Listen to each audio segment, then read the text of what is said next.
Rabbit Hole Roundup, episode 85. 2000s music is back and better? So guys, in today's edition of the Rabbit Hole Roundup, I actually don't have any clips that I'm going to share. No! God, please, no! Not because I couldn't find any, but rather because I have a bunch of music, pop culture, and sports takes that I'm going to be talking about instead today. So, starting with music, I talk about how the whole current music landscape has been evolving into a genreless one, or rather a meshing of different genres, and while initially I found this to be confusing and a bit off-putting, I'm starting to like it a lot, and a bunch of music artists out there are doing this really well. Then I review Good Charlotte's new album, the first one in the past 7 years I believe, as well as Maroon 5's new album, and talk about how what I love about both these groups is how they never box themselves into just one style of music, and are constantly evolving and collaborating with other artists, and are making some new really awesome sounds. Then getting into pop culture, I talk about a new movie that I found to be very underrated I watched recently. So the movie I'm referring to is Back in Action, starring Jamie Foxx and Cameron Diaz, and while based on the Rotten Tomatoes reviews, I was expecting both the actors to be past their primes. This wasn't the case at all. Then diving into some cool stories and also sports topics, I talk about how famous NBA trainer Chris Brickley liked my post about his story on an account of mine that only had 60 followers. And he then shared this post on his Instagram, which has over 4 million followers. And finally, I have some advice for Michael Beasley, MVP of the Big Three, on how to maximize everything he's doing with the Big Three right now, and why he should be embracing this, rather than seeing it as a demotion from the NBA. And after that, I give this week's sports recap. So anyways, without further ado, let's dive deeper now. Rabbit hole time, let's go. This is your last chance. After this, there is no turning back. And I show you how deep the rabbit hole goes. What's happening, guys? Welcome back to the channel. I'm Jared Weiss. If you guys know it, must be not subscribe to the channel so you know what to do. Hit that subscribe button, be sure to leave a like, drop a comment, let me know your thoughts in the video. Follow me on every platform, and if you guys haven't done this already, make sure to check out my book, Fight Through It by Jared Weiss. All links purchased on my website, which is jaredryanweiss.com. It's JAREDRYANWEISS.com. Buy the book, support me, and make sure to check out all the awesome shirts in there as well. Every shirt is 100% organic cotton. Every shirt is its own motivational saying, so it's words in it. So what could be better than all that? Any support at all, as I'm always saying, is very much appreciated. So let's dive deeper into this rabbit hole now. Now first up, I want to talk about the whole changing music culture. And I heard this summed up really well on the podcast the other day. So the podcast had one of the lead singers from Good Charlotte, Joel Madden, and it also featured lead singer of Maroon 5, Adam Levine. So they were saying how these days people just care about good songs. It doesn't matter what the genre is. And it's you may have Britney Spears, Drake, Maroon 5, and Morgan Wallen all on the same playlist. And this has definitely been true for me. And I feel like it's a sign of the times, but actually a good one. Because nowadays with Spotify and Apple Music, we're all putting together these massive playlists. And I know that for me at least, I try to put together songs that give me similar feels and have similar vibes to them. So once again, I'll have rap, pop, country, and punk rock all on the same playlist. It's a fusion of jazz and funk. It's called junk. And another element to this is of course the whole social media era. We're discovering songs on TikTok, and even certain trends or videos might give us a different feel of the song, as opposed to just listening to it on a CD or an album. And yes, music purists might not love this whole evolution of music, but something that I think is really cool about it is it also gives artists a chance to tap into different genres and to experiment outside the box more. No one is going to be boxed into just one style. That's what I love, and I'll be talking about Maroon 5, Good Charlotte, Florida, and how in this new era, they've all been able to try out hip-hop, to collaborate with country artists, or even make rap songs, etc, etc, and this has created some really cool new sounds in my opinion. Or some of my other favorite examples are MGK, who started off as a rapper, and now he dips into both country, rock, and even some punk rock. You also have another country hybrid in Shabuzi, Jelly Roll, another one of my favorites, who started off as a rapper, and then of course he became a big time country artist, but even he still gets his rap features too. Or you also have Florida, another one of my favorites, who recently started collaborating with all these country artists. So initially I was questioning as to how all this was gonna go, because I did notice this trend starting out a few years ago, where you started seeing all these rap and country collaborations, whether it was Morgan Wallen or Post Malone, and the rap music was starting to change too. But in my opinion, the evolution of this is starting to turn into something that's actually really cool. It's how just a few short years ago, you wouldn't think that Maroon 5 would ever collaborate with Lil Wayne or Sexy Red, because you'd be saying to yourself, this makes absolutely no sense. But when you see how these sounds mesh together, somehow it all works. It only works if all the little cogs mesh together. Let me know your thoughts on this changing music in the comments below. Next up, keeping in line with the whole topic of music, I have a few really good new albums that I want to talk about and review. So first up, we have the return of Good Charlotte, as they came out with their first new album in the past 7 years, I think. And this may have even been like their first new music in the past 7 years, as they dropped their album Motel du Cop. Now if you grew up in the early 2000s as I did, since I was born in 96, you know that Good Charlotte used to put out all these catchy songs, whether it was the anthem, Lifestyles of the Rich and Famous, I Just Want to Live. Their music was definitely part of the whole defining soundtrack of the early 2000s, and as such, they became one of my favorite punk rock bands. However, something that I've always liked about them is that they were never glued to just one sound or one style. I like it. He's such a cool guy. And were able to adapt as time went on. And this adaptability became extremely clear with this new album. Now I will say I'm glad I listened to it a few times, because upon first listen, I was saying to myself, this feels like the first step in a comeback, but it's not what I was looking for. However, I gave it a chance, I listened to it more, and then I realized to myself, although this isn't exactly the Good Charlotte of the early 2000s, this is an evolved sound, and it's actually really good. My favorite song in the album was Stepper, as this was definitely most reminiscent of the whole pop-punk era, but then I also really like the song Vertigo with Petty Hendrix, which combines both hip-hop and punk rock elements.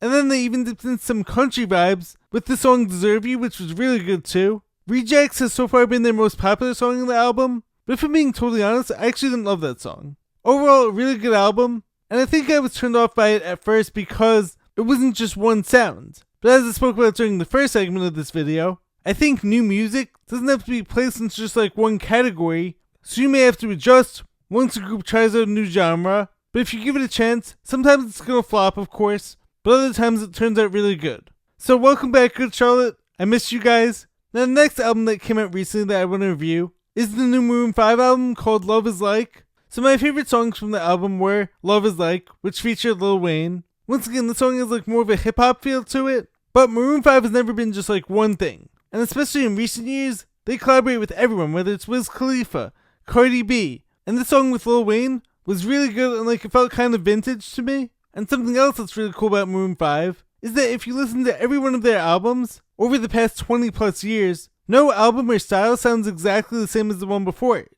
But I think that's what's allowed them to maintain their success for so long. And speaking of which, my next favorite song in the album was called I Like It, which featured Sexy Red. Now let me make this clear. I have not been a fan of Sexy Red's music at all. I stink, you stink. It's showbiz, everybody stinks. I feel like her music is typically extremely low vibration, nonsensical, and often just like really bad and pointless, if I'm being totally honest. But this was the first song or verse of hers that I felt like she fit in just right. I have no clue how they made it happen or how they did it, but this song was great and like an awesome summer vibe. I didn't love every song in the album. A few just sounded the same and were like a little bit monotone. But some of my other favorites were Hideaway, Jealousy, Burn, Burn, Burn. So overall, in my opinion, another really solid album. And I have no doubt like some of the other songs are probably going to grow on me over time. Also, a new emerging contender for Song of the Summer that like I want to add on is Carrying the Club by Florida, Cooper Allen, and Shaylin. As I mentioned earlier, Florida is like another artist who's one of my all-time favorites. The whole summer and fun party vibes that like he creates are always amazing. And he's managed to adapt his current sounds and evolve it into this day and age, as he's been collaborating with like a bunch of country music artists, whether it's Walker Hayes or Brian Kelly or most recently Cooper Allen. And his new sounds have actually been incredible in my opinion. Once again, as I said earlier, some of these collaborations initially make no sense at all, but with this whole evolution of genre-free music, somehow they managed to make it work. Anyways, let me know your thoughts in the comments below on any of the music or albums I covered in this episode. Next up, finalizing the topic of the 2000s coming back. I'm back, baby! This doesn't apply to just music, but to movies as well. Let me explain.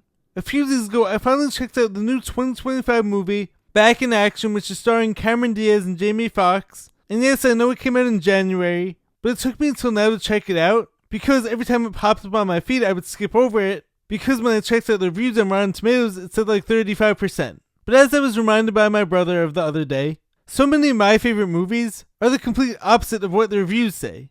Then the opposite would have to be right. So based on these reviews, I was expecting like, oh, Cameron Diaz and Jamie Foxx must be past their primes. But for the millionth time, my opinion and disagree with the reviews. Shocker, I know. Maybe it's just me, but I thought this movie was fantastic. Karen?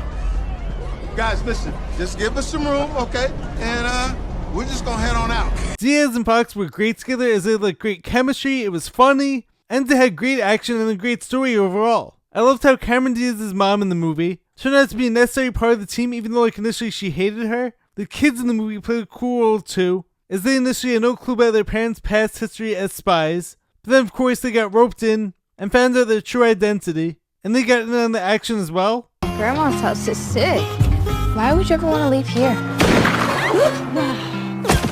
This movie felt like a mix of Mr. and Mrs. Smith, with the husband and wife being these action-packed spies, but also had a really cool element of Spy Kids to it as well, with how the kids didn't know who their parents really were, or anything about their whole family history. But then of course they were forced to find out fast and had to act quickly, and then became part of the whole family business themselves. So maybe it's just my taste, but I would highly recommend this movie. Next up, a really cool thing happened to me within the past few weeks, which was that famous NBA trainer Chris Brickley liked my post talking about his whole story. Now I'm not saying this just to flex, but there's actually a lesson behind this. Let me explain. So first up, for those of you who don't know, Chris Brickley is probably the most famous basketball trainer in the world right now. He trains every superstar, whether it's LeBron James, Klay Thompson, Carmelo Anthony, Kevin Durant. If you know the NBA player's name, he trains them. But what a lot of people don't know is that he was homeless a few years ago, but he didn't quit in his dream, he actually doubled down on it, until he became this massive success. So a few weeks ago, I spoke about his story in one of my videos, and posted the clip about it to all my pages of course. A week after posting this,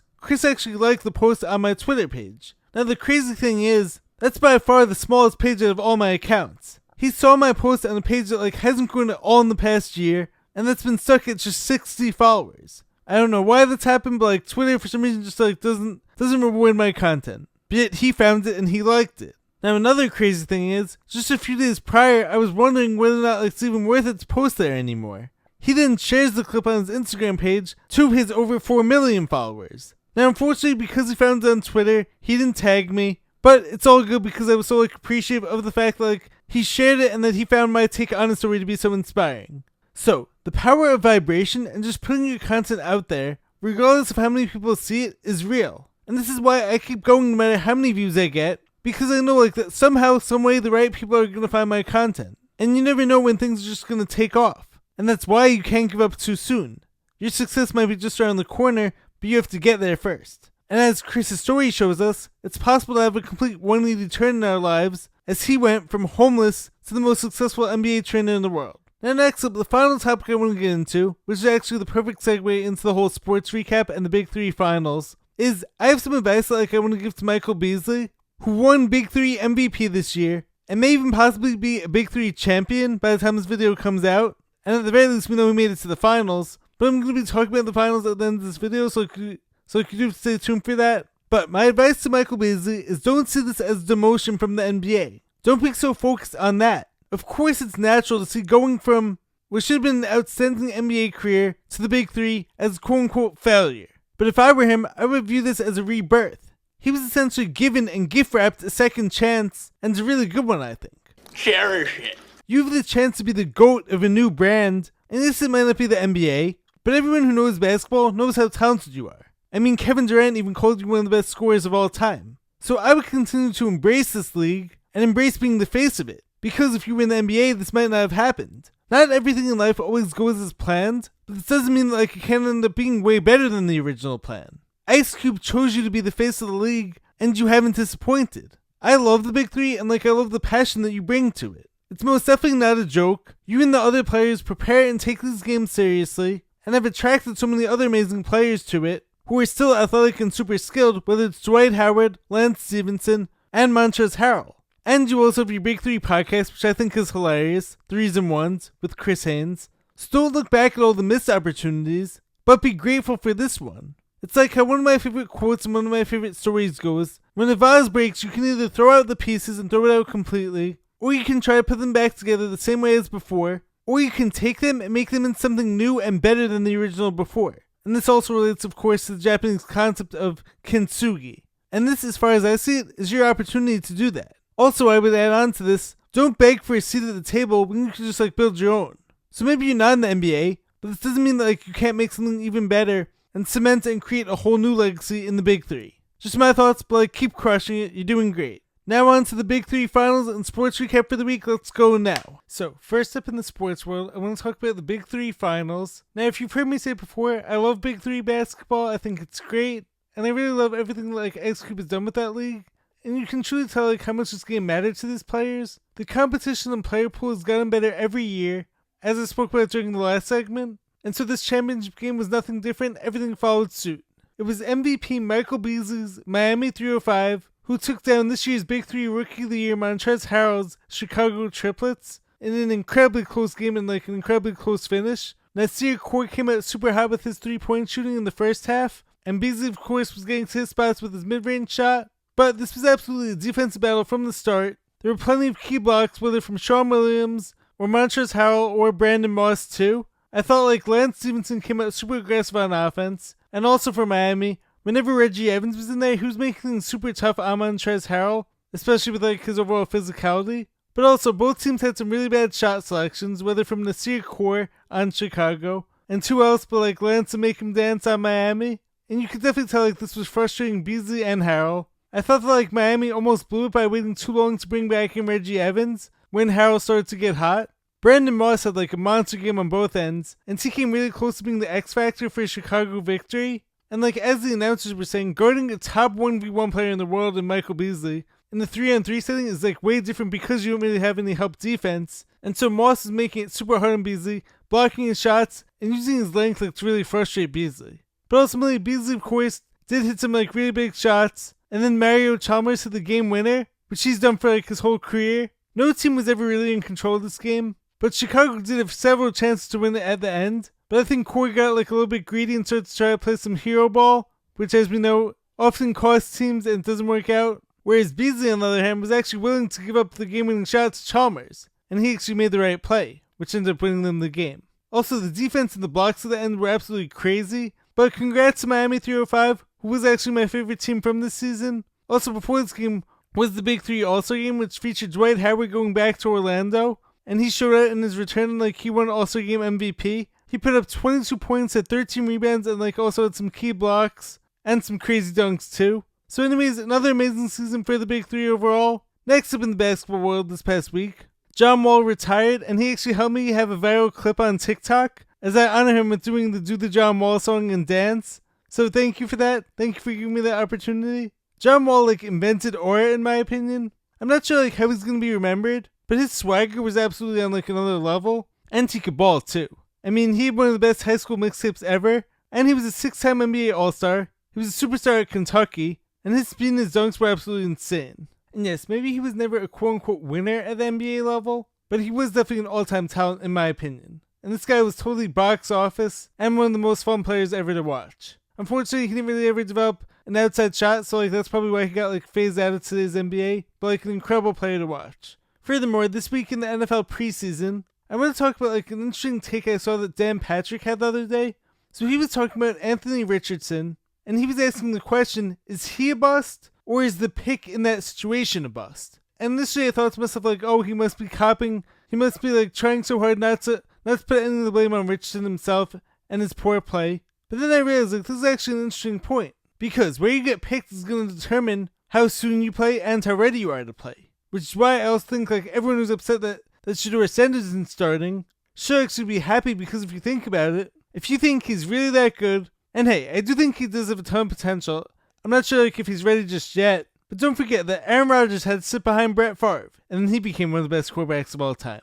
Patrick Mahomes sat behind Alex Smith, he learned from him, then he became one of the best quarterbacks in our current game. So now Shedeur Sanders gets to sit behind Joe Flacco, who I happen to like a lot, but the whole thing is, otherwise you end up with the whole Anthony Richardson situation, where you get labeled a bust after like 1 or 2 years, and yet he's still younger than like so many other QBs. And hey, I'm not saying whether he is or isn't a bust, Richardson. I don't think he's played well.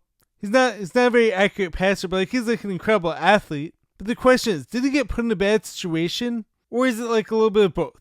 But of course, that's sports, that's football, it's a game of inches, and the situation you're in and like the opportunity you have matters. So whether it's right or wrong, that's what happened to him. Now, having said that, like if he does continue to work on himself and like work in his game, his career doesn't have to be over. Hence what happened to Geno Smith. he resurrected his career like 8 or 10 years into his career. So it doesn't have to end right now. And finally, in the MLB this week, Craig Kimbrell is back. One of the best closers of all time got picked up by the Houston Astros. Then Paul Skeens' historic season continues on a historically bad franchise. His ERA is right around 2 flat, and his strikeouts keep on climbing. Cal Raleigh hit his 48th and 49th home runs of the season to set a catcher record. The Yankees still can't figure out the Red Sox, unfortunately, but Stanton has continued his hot streak as he's up to 16 home runs and 40 plus RBIs in just 50 games. Aaron Judge has been struggling in his return from injury, but hopefully he can pick it up before it's too late for my Yankees. Anyways, that's your sports recap for the week. Let me know your thoughts in the comments below. Time for the conclusion now. Anyways, guys, hope you guys enjoyed the video. Hope you guys enjoyed all the topics. Let me know your thoughts on anything I spoke about in this episode. If you guys like the video, make sure to subscribe to the channel. Be sure to drop a like, leave a comment. I will catch you guys next time. Stay positive, stay hustling, stay grinding. Catch you next time. Peace.